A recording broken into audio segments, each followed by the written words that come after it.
Hello everyone and welcome back to the channel for another video, and today we are going to be doing the final video in the Rate the Monsters Within Their Classification series that I have been doing. And today we are rating the Elder Dragons. Now the Elder Dragons are a pretty big category of monsters, as you can see. It goes all the way from here to down here, and I mean, Elder Dragons are dragons, and they are the most powerful monsters in the entirety of Monster Hunter, especially when you get to the Black Dragons, which is like, they're still Elder Dragons, but they're kind of like the upper echelon of Elder Dragons in terms of power. And I mean, these monsters like are some of the most cool, crazy, powerful monsters that you will fight in a Monster Hunter game. And I'm really excited to rate them and rank them today.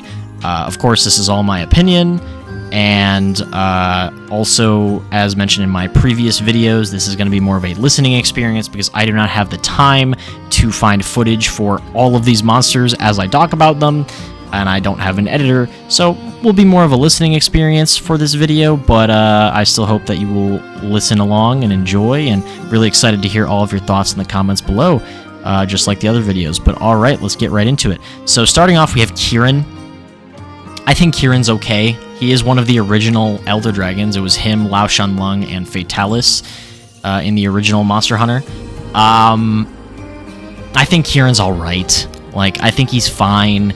I give him like certainly he's unique. He's not really a dragon. He's more like a unicorn horse, but there's like a whole myth or legend behind Kirin, like either in Japan or China, something like that. I don't know all the details, and that's like where the inspirations come from. But anyways, Kirin is just kind of annoying. He hops around, he constantly is spamming lightning attacks at you, and you're just like flying all over the place. I'll give him like a 5. Orochi Kirin, or Orochi, I forget which one it is, but I really like Orochi Kirin. I give Orochi Kirin like a 6.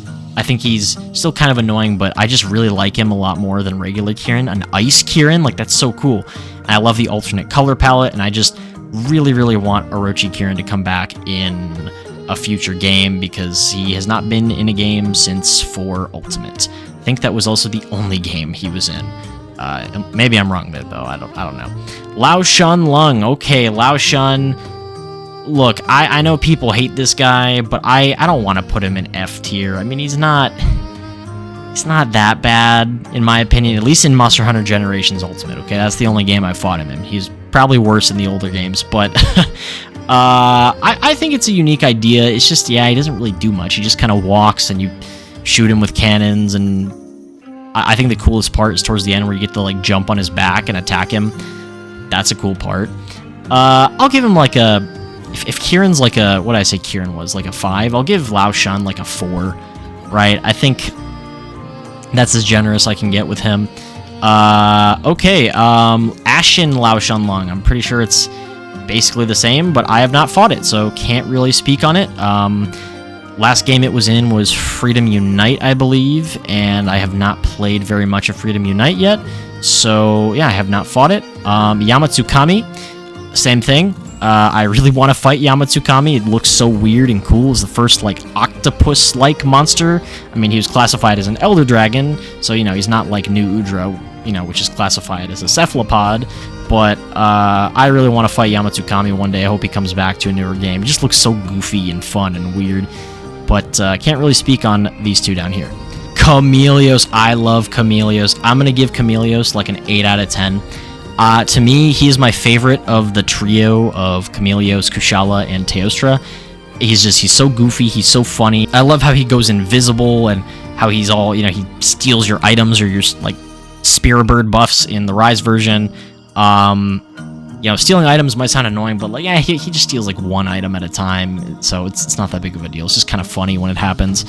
Yeah, Chameleos, just love the whole idea of him. Risen Chameleos, I'd say same thing, like an 8 out of 10. It's just like a souped-up Chameleos, you know? Kushala Daora, oh boy, so here's the thing, right? Here's the thing. The Rise version of Kushala Daora is like great, right? Like, it's not nearly as annoying. I think that is the best version of Kushala that they've ever done. World and prior, especially even before World, is like so annoying. It's such an annoying fight. Like, and it's a shame because his design is so cool. He's the flagship of Monster Hunter 2. He's this big dragon that is made out of metal, or that has metal skin. Like, that is such a cool idea.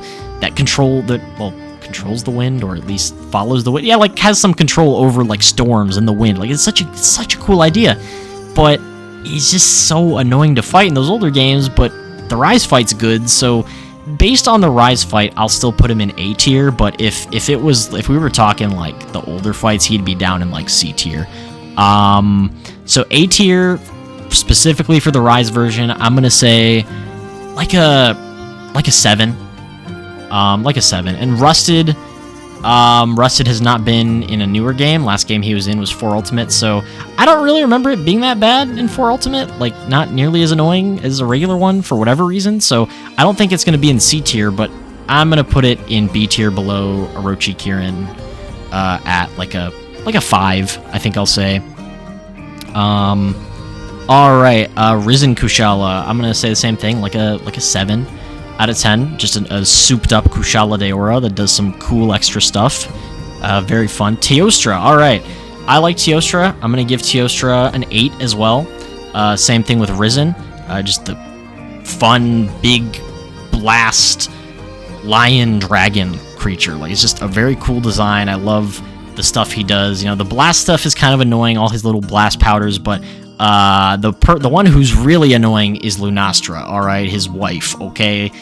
Lunastra, especially, like, I've only fought it in World, so I can't really speak on the older versions of the fight, but God, Lunastra is just so annoying in that game, and it sucks because I think she has a really cool design, and she's, you know, the female counterpart to Teostra. Like, that's really cool, but she's just annoying. I just don't really like that fight very much, so I'm gonna give her like a 5 to be the most generous, I guess.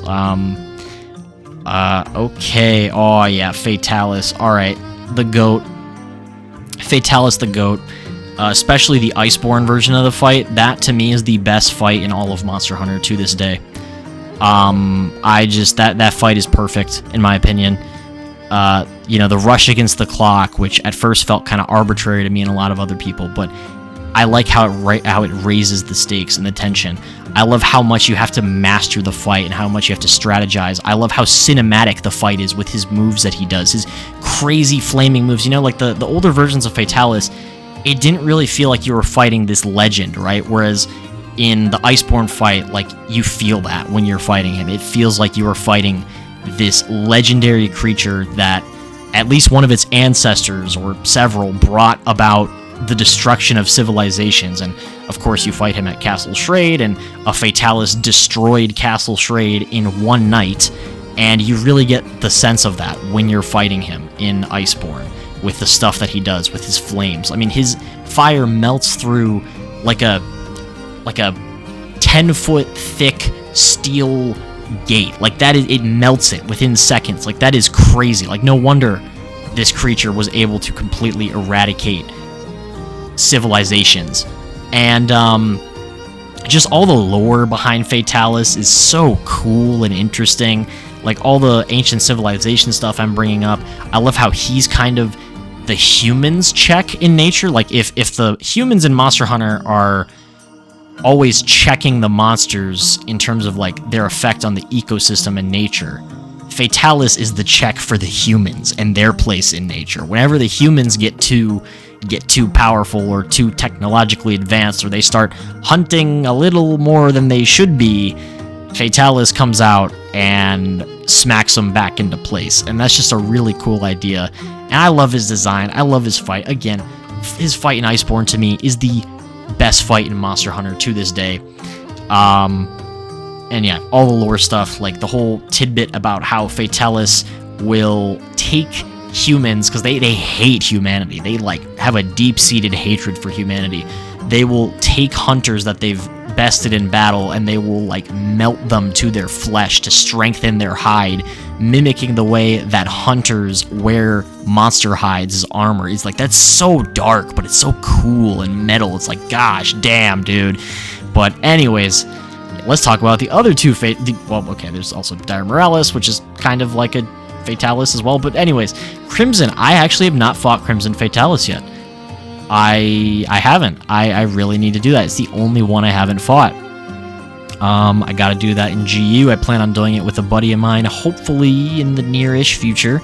But I'm sure it's really good. You know, I doubt it's as good as Iceborne Fatalis. That's kind of an unfair comparison, given that, you know, regular Fatalis is the only one that's been brought to, you know, a Monster Hunter game that was, I mean, it was in Iceborne, but like World and Beyond, you know, is kind of like the new age of Monster Hunter. So it's the only one that was brought to the new age of Monster Hunter so far, right? So it's kind of unfair, kind of an unfair comparison in some ways, even if the fight in the old game is still awesome, which I'm sure it will be. White Fatalis, yeah, White Fatalis is another 10 out of 10. Like, it's, you know, it hasn't been brought to new age Monster Hunter yet, but even in the old games, like the older games, it's still really, really cool. And I mean, this guy, have you guys seen the cutscene for White Fatalis? Like, it's so cool. He comes out of in 4 Ultimate at least, like, you go to Castle Schrade and like an eclipse happens, and then this giant vortex looking thing opens up in the sky, and White Fatalis flies out of that vortex. It's like, what the hell is going on? Is this thing like time traveling? Like, what in the actual hell is going on? Or did he just come from behind that? Is that like, what are we looking at? It's so crazy. And I love the fact that, like, you know, again, just some more lore tidbits on Fatalis, like, Crimson Fatalis is a Fatalis that was like driven back and was like wounded by humans but not killed, and it really hates humans, like even more than like if a regular Fatalis hates humanity, Crimson Fatalis despises humanity and is just, it has a massive grudge for humans. But White Fatalis, he's Old Fatalis, which that's actually his new name. It's not White Fatalis anymore. They renamed him to Old Fatalis because that's what he is. He's an Old Fatalis. He is a really, really old Fatalis, and when you look at like the descriptions of him in like his armor and other things like that, it mentions how it has a much more like chill vibe about it. Like the other ones mention like all this death, destruction, and calamity, and, you know, curses of like you'll get cursed if you wear Fatalis armor, like all this crazy stuff, right? But with White Fatalis, it's like talks more about being like pure and like a hero, and it's almost as if White Fatalis is so old that, like, yeah, he still doesn't like humans, but he kind of chilled out. You know, the grudge isn't really there anymore. But he is, just because that's the case does not mean that he's not powerful. He is incredibly powerful. He has this crazy, like, red lightning, and he has lightning. That's the thing. Like, he doesn't really, like, he still uses fire, but not like the other two use fire. He's using lightning. That's his new thing. And I love his design. I love how his horns have grown, and like the white coloring with like the white like beard. Like it's just so cool. And I love I just love White Fatalis. I really want to see him in a new Monster Hunter game really badly. I gotta fight him again. It's been a while. But his music also slaps. Like the White Fatalis music goes kind of crazy. Okay, so moving on, we have Dire Morales. So this is, I don't really, I mean, clearly it's related to Fatalis, but it's like, man, this is a weird split in the evolutionary line. Dire Morales is like this weird kind of, he's like Zorah Magdaros before Zorah Magdaros, but also is related to Fatalis.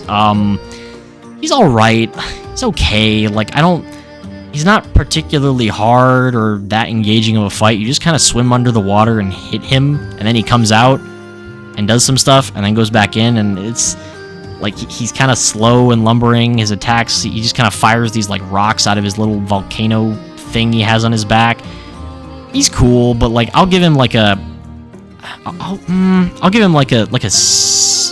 like a 6, I guess, right? I'll give him a 6. Like, Orochi Kieran's also a 6, but I think I kind of like Orochi Kieran better, not gonna lie. Okay, the Morans, which, you know what, we'll just do all 3 of the Morans at once. I don't even care. Like, alright, so Gen Moran, Crystal Gen Moran, I think, and then Darren Moran. They're all basically the same fight. I kind of, for whatever reason, like Darren Moran the most. The Crystal one's cool, but like definitely better than Lao Shanlong, and maybe Kieran is debatable. I'll give them like 5s, I guess, and Darren Moran also a 5. I don't know, they're kind of cool. I like how, you know, they're like these big sand whale creatures, and you fight them on a ship, and then you have this big showdown with them, but they're kind of just big old punching bags that just have a lot of health. Big old health sponges. They're alright, though. I think their designs, at the very least, are cool, and it's a cool idea. Sadeas. Okay, yeah, I don't really know if I like Sadeas or Goldbeard Sadeas more than the Morans, honestly. I mean, I guess, you know what, I'll say I like him more than Gen Moran, just because, like, I don't know. But like, it's certainly a unique fight. Like, they're completely underwater, like Abyssal Lagiacrus, but honestly, Abyssal Lagiacrus is just the better fight. And, I mean, again, it's like this big, like, underwater whale creature that has these massive horns, and you're in this underwater arena, and you hit him with, like, a dragon. Like, it's cool. The music's not bad either, but, right? I think they're, like, 5s as well. Alatreon. Okay, so Alatreon, another black dragon. The first black dragon that was introduced after, like, the 3 Fatalises, or the 3 Fatali, right? He was, like, the final boss of Tri, I believe, and, you know, this black dragon has control of all the elements, and it just kind of sucks that his most recent fight is arguably, like, it's the most cinematic version of his fight, but is it the best version of his fight? I don't know, man. He kind of, Eschaton Judgment is kind of not great in that fight. It's kind of really annoying. To be honest, it's been literal years since I have done the world version of that fight, so maybe if I went back to it now, I wouldn't have as much of an issue with it, but I just remember Eschaton Judgment being a really big pain, so I think I'm going to put him at like an 8, you know, maybe a 9. I'll say a 9. I don't think he's quite S tier with Eschaton Judgment, but yeah. Amatsu. I like Amatsu. I mean, okay, I think I like it more than Kushala, at least in some regards. Well, actually, I don't know. I don't know if I do. Like, the Sunbreak version of Amatsu's cool, but I only fought it, like once, I think. It's been a while, so I gotta do that and refresh my mind on that, because it's been a while, and I am replaying through Rise and Sunbreak with a friend currently, so when we get to that, I wonder if my opinion will change. But for now, I'll say like a 7 for Amatsu. I think Amatsu's cool, but it's, I don't know. I just remember it being kind of annoying in some ways. Shagaru Magala, the adult form of my favorite monster, Gore Magala. I love Shagaru Magala. I like it more than... Yeah, sorry, Chameleos. I like you. Okay, no, I definitely like it more than Alatreon, too. I don't think it's quite S tier, but well, no, I do. I can't lie. I think Shagaru's S tier. It's just like Gore Magala, but now it's an adult and it can do more things, and while I like Gore Magala more than Shagaru is just such a fun fight. It's such a climactic battle in 4 Ultimate. Like, the whole rivalry that they do between you and Gore Magala in 4 Ultimate is just executed perfectly. And, you know, fighting him even in GU without that context is still really fun, and then in Sunbreak, it's still a really fun fight. They give him some new cool moves in that game as well, and I just really, really hope that they bring Shagaru to Wilds. Like, Shagaru should have just been in the game at launch for Wilds, because, I mean, Gore's there. It's really weird to have Gore Magala and not Shagaru, so really hoping Shagaru will come to Wilds. But yeah, I'm going to say Shagaru is like a... what'd I say Alatreon was? Like an 8? I think Shagaru's also like an 8, right? I think both of these, Risen and regular, are like 8s. Okay, Dalamadur. 10 out of 10, goated. I actually, okay, you know what? I have not fought Shah Dalamadur, but it's another Dalamadur. I'm sure it's also goated. Dalamadur is one of the coolest, most cinematic fights in Monster Hunter, period. This giant snake-like elder dragon that you literally climb on and like jump around on its back to damage it and hit like these big spikes on its body, and it rains these meteors down from the sky, and you're fighting it like all the way at the tippy top of Heaven's Mount, the Spear Tip Crag in Monster Hunter 4 Ultimate. It is so cool. God, I need this fight back. Stop teasing me with Dalamadur skeletons in the newer games. Like, there was a Dalamadur skeleton in World. There's a Dalamadur skeleton, I think, in Wilds. Stop it. I want a live one in the new games. I want to fight one of these again, please. It's been too long. Like, I mean, I fought it not that long ago when I played 4U, like, a month or two ago. But, like, I want, like, this fight in modern era Monster Hunter. I want to see it at its best, right? And but yeah, still, even the old version of this fight, 10 out of 10, peak, love it. Valstrax, also peak. Valstrax is one of the best Elder Dragons in here. Let's just put all three of them up here. They're all great. I think I might like Crimson Glow a little bit better than the OG Valstrax. They're basically the same, though, let's be real. Crimson Glow just has, like, a few extra attacks. Like, he has, like, crazy laser beam and some other cool things, and his arms are extra glowy, and Risen is just a souped-up version of Crimson Glow. But my god, Valstrax, like, what a monster. I mean, the idea of having a monster that has, like, essentially an engine in its chest, or, like, its heart. I think it's its heart, that it functions like an engine that has, like, the dragon energy just flowing through it like no other monster could make. And it, you know, has its like crazy claw wings that kind of like move around, and then the dragon energy just fires out of its wings like thruster jets, and it flies around like a jet. It's so crazy. It's probably the most like out there concept for a monster in Monster Hunter, but like the other monsters, they still explain it and it still works, and he's so cool. He's peak 10 out of 10, and his music, my god, his music is one of the best themes in Monster Hunter. Just what an incredible monster, Valstrax. And moving on, Gogmazios. Do I like Gogmazios more than Valstrax? This is tough. I've only fought Gogmazios like a handful of times, so I don't really... I think I gotta do it. I think Gogmazios is also 10 out of 10. Big, like, oil sleep dragon that has, like, it eats, like, gunpowder and has a massive ancient Dragonator sticking out of its back. Like, my god. What a cool fight. Really hoping he comes back in Monster Hunter Wilds. We have the Oil Well Basin. That's, like, the perfect place. Like, it'd be so cool if you're like, yes, the Oil Well Basin. We've spotted a nest of a Gogmazios. This is where they sleep. It's like, oh my god. Like, that would be so cool. That just needs to happen. I need it to happen. Nakarkos. I don't think I like him as much as Gogmazios or as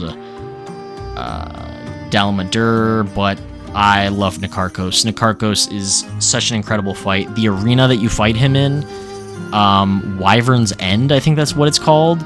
My god, what a crazy idea for a map. Like, this just massive, like, boneyard of wyverns. And, you know, Nakarkos, like, normally live in the ocean, and that's why, like, at the top of the map, there's just this vast ocean out in the distance.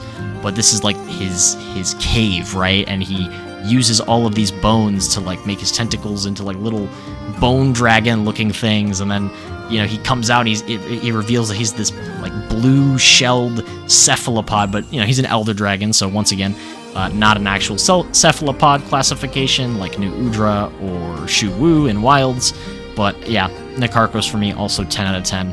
I also think it's hilarious that his armor looks like Dante and Virgil. Well, it just looks like devil triggers, like you can color it to be red or blue. It's just to be Dante or Virgil. Very, very cool, very funny. What a great fight. Valhazak and Black Veil. Valhazak, I remember kind of liking the fight of Black Veil more. It's been a while, but I like the colors and the design of regular Valhazak more. I think I'm going to give Valhazak like a it's just been a while, right? So it's kind of hard for me to fairly and accurately rate him. I don't think, I guess I'll put him above Chameleos, maybe like, yeah, like this. We'll do this. I think he's like an 8. I think Valhazak and Black Veil are like an 8. Maybe, well, okay, maybe regular's like a 7, and then Black Veil's like an 8. But again, I do like the design and colors of regular Valhazak a bit more than Black Veil. Nergigante, I love Nergigante.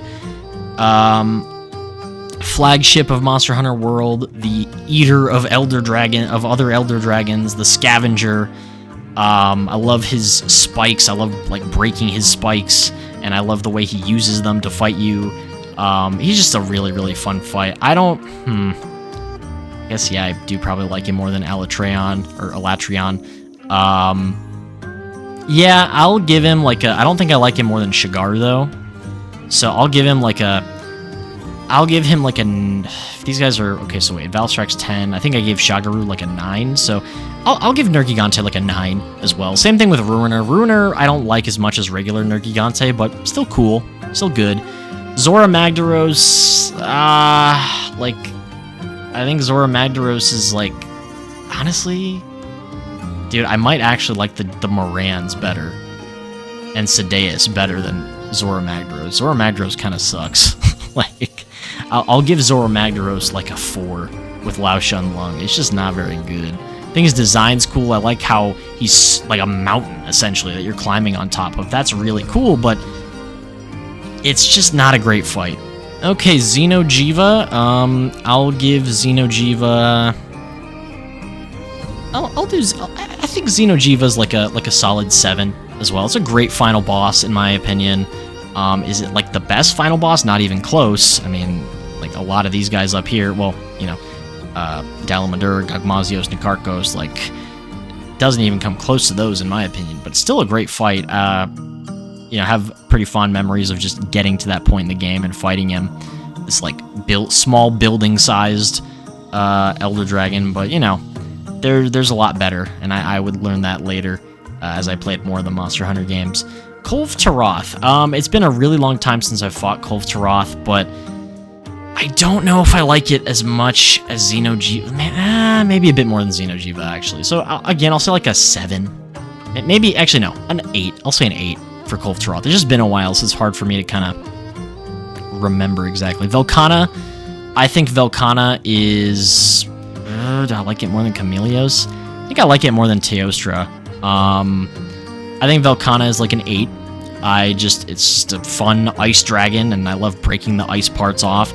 You know, Velkhana does some annoying things, but overall, love the design, love the fight. 8 out of 10 from me. Namielle, 10 out of 10. I love Namielle. I think I love it more than Nergigante. Well, okay, no. Not quite. I like it more than Ruiner Nergigante, I will say that. But I think I like regular Nergigante still a bit more. But my god, Namielle needs to come back in another game. Like, Namielle is just so cool. This weird, like, fish, squid, I don't even know how to describe it. Like, squid-like Elder Dragon. Like, it's still a dragon, but the way it, like, pushes water around and then ignites electricity in that water is so cool. Love the colors. I love the design. Everything about it just peak. 10 out of 10. Which, I guess, kind of, yeah. I guess by that logic, Nergi and Shagaru are also 10 out of 10. And then Ruiner's the only 9 out of 10 up here. Whatever. I don't like it more than Shagaru or than Nergi, but it's pretty close. So, you know what? Yeah, fine. Nergi, 10 out of 10. Shagaru's 10 out of 10. These are like the upper echelon of 10 out of 10, though, like Valstrax and onwards for me. Shara Ishvalda. Really like Shara Ishvalda, but I like it more than Xeno'jiiva. But, and maybe Kolv Taroth, but I'm going to say like a 7. I think it's cool. I think some of the attacks it does are really cool. It's a fun fight, but just doesn't quite hit some of the same highs that... Okay, actually, no, you know what? Ruiner, now you're going down. I can't. I definitely don't like Ruiner more than Shara Ishvalda, so I think Ruiner is actually going to go down here. and become like a 7, and Shara is going to be still a 7, but a high 7. Just a really cool fight. I love like breaking the rocks off of it in that first phase to reveal what's underneath. Really, really cool. Love the way it uses like giant wind spirit bombs and crazy stuff like that, and just kind of how weird it looks, you know. Safi'jiiva, 10 out of 10 for me. Easy 10 out of 10. I don't think I like it more than... I think I like it a bit more than Namielle. But do I like it more... Well, I don't know, though. It is a really good fight, but... I think I might like... Nergi and like these guys a bit more. But Safi'jiiva is just incredible. My god. Like... it's just better Xeno'jiiva, and it's the adult Xeno'jiiva, but it's just better in every way. It's a fun fight. I love the systems that they made around it with the weapons. Its design is great. I love the fact that it's kind of like the counterpart to Fatalis. Sapphire of the Emperor is a crazy attack, and it's so cinematic and cool. And I love how you just keep following Safi'jiiva deeper and deeper into the pits, essentially, where you're fighting him. It's an awesome concept. And I really want Safi'jiiva to come back one day. Ibushi, Wind Serpent Ibushi, I feel like Amatsu is just better Ibushi, honestly. So I'll give Ibushi like a 7, maybe a 6. I'll give him like a 6, honestly. Like Amatsu and onwards are like 7s, and then I think Teostra and onwards 8 for A tier. But I think Ibushi's like a 6, right? But I can't put him in B tier. He's too good for that. Narwa, I definitely think is better than Ibushi, and then Allmother Narwa is the best of these 3. But I still don't think... Well, actually, Allmother might be better than Amatsu. I just don't really remember, because it's been a while since I fought Amatsu. So I'm going to leave these 2 tied for now, but I'm hazarding a guess that I like Amatsu in Sunbreak better than Allmother Narwa. But these are really cool fights in general. Like, they're great, don't get me wrong. I don't know. I think that they're all generally, like these 2 are probably, like... Well, Ibushi's a 6, Narwa's a 7, Allmother's a 7, and, yeah, you get the rest. But, oh, here we go. Malzeno. Alright, so Malzeno. I think Malzeno, for me, is like a... If I like it more than Safi'jiiva. Ooh, that's a... do I like it more than Nergigante? Oh, we got some really tough questions now. I think I like Malzeno a bit more than Nergigante. I think I do. I mean, he's Dracula as an Elder Dragon. Like, what a crazy concept, and they execute it perfectly. Like my god, like what an incredible idea, an incredible fight, and just an incredible design. What a great flagship monster. I love Malzeno, but here's where it gets really tough. Primordial, I definitely like Primordial more than regular.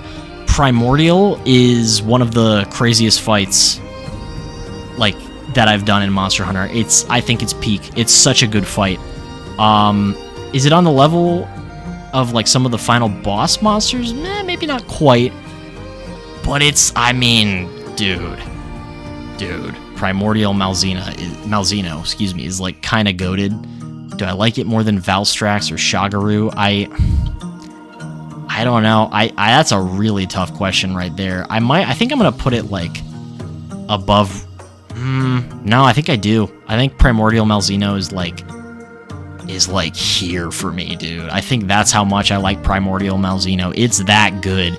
This guy goes crazy when you fight him, and he's so difficult too. And just, but he's very learnable and very, like, I don't know, like, it's when you die against Primordial Malzeno, like, it's like, okay, this is my fault. Like, he does spam the teleporty stuff a little too much at times, but dude, so cool. Like, with the Risen Elder Dragons in Sunbreak, it was like, well, how are they going to do that with Malzeno? Because he's already, like, the whole idea with the Risens is that they overcame the Curio virus. So how's that going to work with Malzeno? Because he has a symbiosis with the Curio. And then what they did with Primordial of like, no, this is like the original version of Malzeno, but he was actually corrupted by the Kiryu. It's like, that's such a cool thing. And then he kind of goes into like a risen state at a point in the fight. He has like, this fight has like 3 phases too. It's crazy. It's so good. I cannot emphasize how good Primordial Malzeno is. I only did that fight a little, like, it's more recently did I do that fight, because when it came out, I tried it, but I never beat it. And then, you know, I didn't play Monster Hunter for a while.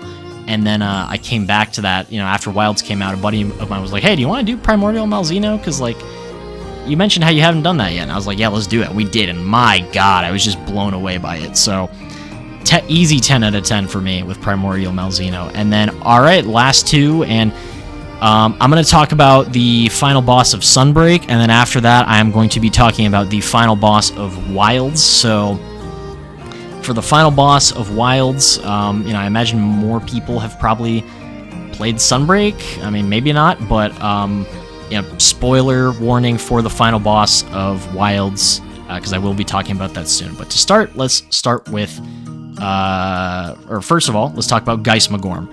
Geismagorm is an easy 10 out of 10 from me. I think I'm going to put him above Gogmazios for now. Like, he's just so good.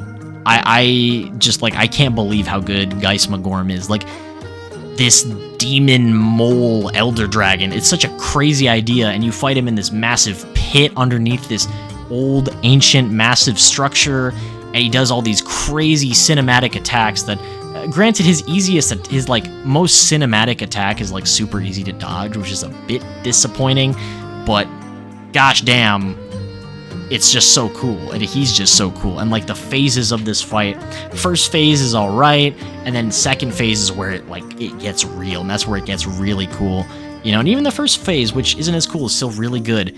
And I mean, yeah, Geismagorm, easy 10 out of 10 for me.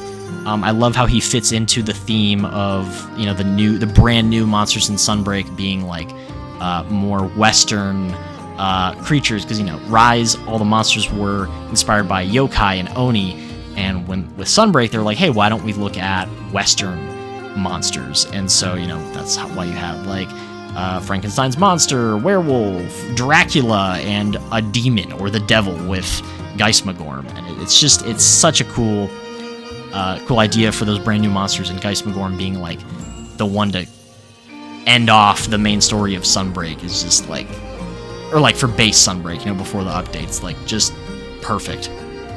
Easy 10 out of 10 for me. One of my favorite final boss monsters. Last, but certainly not least, we have the final boss of Monster Hunter Wilds, and I'm about to talk about it, so if you have not fought it yet, please go and do this fight and then come back. But Zoshia. Oh my God, Zoshia. Easy 10 out of 10, again. And I think right now, I'm going to put him, I'm going to do this for right now. I think, yeah, he's like, I think I might like him better than Old Fatalis, just because, you know, Old Fatalis is incredible, but like he hasn't been in, you know, a newer game yet. And, you know, there are aspects of like these other fights that I like more, or like, you know, like aspects of Dalmadur's fight that I like more, aspects of Geismagorm's fight that I like more, and some of these other ones. But my God, dude, Zoshia is peak. 10 out of 10. The equal dragon weapon fully realized after like 20 years of Monster Hunter. If you're not familiar with the equal dragon weapon, it was this concept. There's a piece of concept art for it, actually, from the original Monster Hunter that never got used. The idea was it was this artificially made dragon weapon that was meant to rival even the strongest Elder Dragons, and it required bits and pieces from like over like 30 mature Elder Dragons or something like that. And you know, the Guardians as a whole, as a concept, is kind of like bringing that back. It's kind of revisiting that idea that they never did anything with in the original Monster Hunter. And then you just have Zoshia, who is that's it. That's the equal dragon weapon. It is the end-all, the be-all, the last line of defense for Wyveria. It's a completely artificial being, whereas the other Guardians are, you know, based off of other species. Like, they're still artificial, but they are still based off of something real in nature, whereas Zoshia is, like, it's just this amalgamation. It uses so much, like, blood and DNA from all these other creatures, and it's, I mean, just, my god, like, what it does during the fight, how it starts, like, and that's the thing, I think this fight is like Shara Ishvalda, but like 100 times cooler, because like Shara Ishvalda, we start the fight, we see how it's all crystallized in the wyvern milk, which, god, wyvern milk is such a weird concept, but anyway, or weird name, but anyways, it's all crystallized in that, and, you know, you start attacking it, and you're, like, breaking stuff off of it, and it, like, regrows a bit, and then at one point it reveals, like, this, you know, it looks kind of angelic almost at first, and then you break off, like, you do enough damage to it, and it reveals, like, this dark, this jet black head underneath it. Has all these, like, deformed horns growing out of it in, like, the weirdest places, and you're like, whoa, what is this? And it starts, like, standing up on its hind legs like Fatalis and literally just doing some of Fatalis's attacks, and then, like, when it goes into the second phase for real, where it, like, makes its wing arms go into the black mode as well, black dragon mode, that's where it gets real, and it does, like, a big Fatalis, like, nuclear flame explosion, and then it keeps doing, it starts doing stuff that other Fatali have done. It starts doing, like, a Crimson Fatalis move, and then in the third phase it does White Fatalis moves, and then it also has, like, some little moves from, like, Geismagorm, and it has, like, some aspects of its body that remind you of the Jivas and even Shara Ishvalda, and it's like, my god, how did the ancient Wyverians, how did they even make this thing? Like, how, I mean, outside of the obvious questions, like, how does the wyvern milk make these, like, how did they make the artificial beings at all to begin with wyvern's milk? Like, what is in wyvern's milk that lets this work, that, like, makes this work? But for Zoshia specifically, it's like, how in the hell did they get blood or pieces from some of the most powerful creatures in the entire world of Monster Hunter? Like, that, how? I have some theories, and I do want to do a video talking about it in the future, but yeah, Zoshia, easy 10 out of 10, might be the best final boss in the history of Monster Hunter to date. And I really hope, you know, especially now that we have the high rank version in Wilds in the first title update, we can actually make gear from it now and everything. It's like, I'm so happy.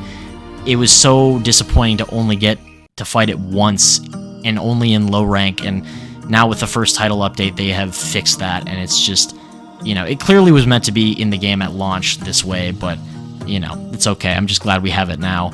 And, I really hope we see an arch-tempered version of Zoshia, because I want to see this thing do even more crazy stuff. Like, the high-rank version still does, like, all the same moves. It's just, you know, now majorly upscaled for high rank, and it's, like, a lot more difficult. But I really want to see arch-tempered Zoshia in the future. Like, I need that. But yeah, that's it. This is my Elder Dragon tier list for the Elder Dragons in Monster Hunter, and this is going to cap off my Rate the Monsters within their respective classification series of videos that I've been doing.